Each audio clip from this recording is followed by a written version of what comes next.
Agora o comentário final. Carlos Corsato. Sempre para sempre de bem com a vida. Marcelo Corsato narrou. Vitória da Ponte 3-0 para cima do Amazonas. Aquela pergunta, Corsato, e aí? O resultado mostrou o que foi o jogo? 3-0 para a Ponte? Mostrou sim, Carlos. A Ponte teve um gol anulado ainda no primeiro tempo do Gabriel Novaes. Teve uma bola que foi tirada em cima da linha, também numa cabeçada do próprio Gabriel Novaes. Algumas defesas do Marden. A Ponte mostrou, na minha visão, o melhor jogo dela no ano.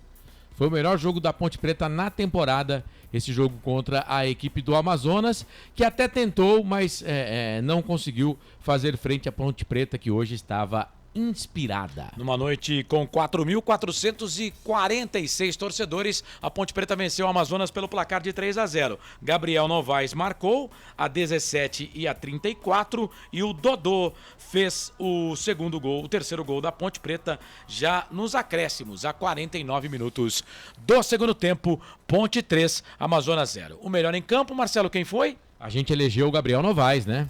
Isso. Que fez 2 gols, teve um anulado e um quase gol que o Patrick tirou em cima da linha. E a arbitragem do jogo do baiano Emerson Souza Silva, o que você achou? Então, ele anulou, na verdade ele deu, no campo ele deu o gol do Gabriel Novaes, aquele que foi anulado, seria o segundo da Ponte, segundo do Gabriel Novaes, né?